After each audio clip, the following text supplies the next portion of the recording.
Sir, the other loans that we contracted from the other countries, do they also have a confidentiality agreement? Is there a confidentiality article as well?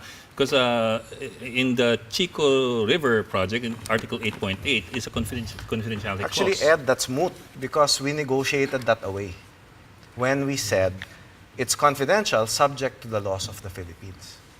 So that means we need to disclose when a citizen requests. So, but why include it? Because it was in the template. All our lenders have a template that we start with in terms of negotiation. And then we negotiate each provision. And for the confidentiality clause, we were able to include the phrase subject to Philippine law.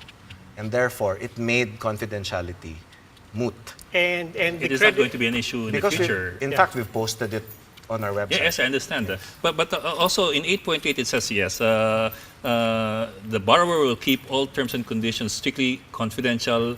I think unless there is a written consent from the lender. Subject to the laws of the Philippines. Well, yeah, and in yes, our sir. Constitution, Yes, sir. it states that these documents are Yes, sir. disclosable. But my question there is that this will not be an issue in the future. This will not be contested in the future before other courts, before other arbitration committees or commissions. I don't think so. It will not be No, a legal I don't issue? Think so. I don't think so because we've, our constitution would trump any agreement of the parties. Yes, and if our constitution says that these things you have to make public, then we have to make public. But that insertion was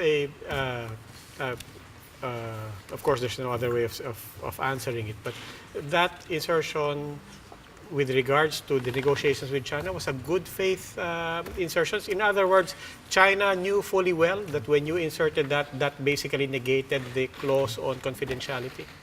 I'm sure they knew it.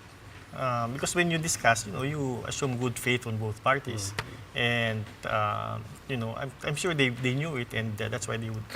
So we didn't talk about this particular clause on a very specific level. That in the end it's smooth, but it's only the template, so we're going to ignore it. Nothing like that. No, nothing like that. Wouldn't it be a touchy issue in the future?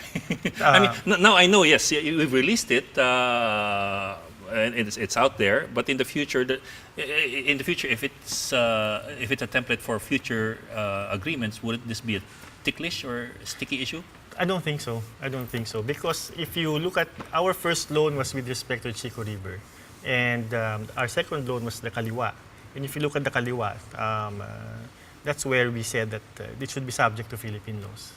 And so they're definitely open to it, and they recognize that we have to respect our constitution.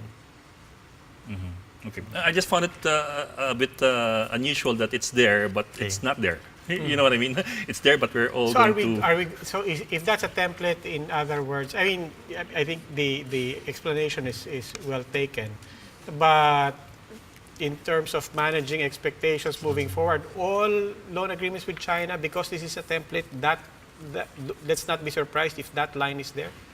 Well, I guess we shouldn't be surprised, or we shouldn't be surprised also if it's not there. I mean, the whole clause. I don't know. No? But but let me ask, as Yes. far as you know, is that clause in every single loan agreement with China? You mean The with other confidential- countries? yeah. We don't know.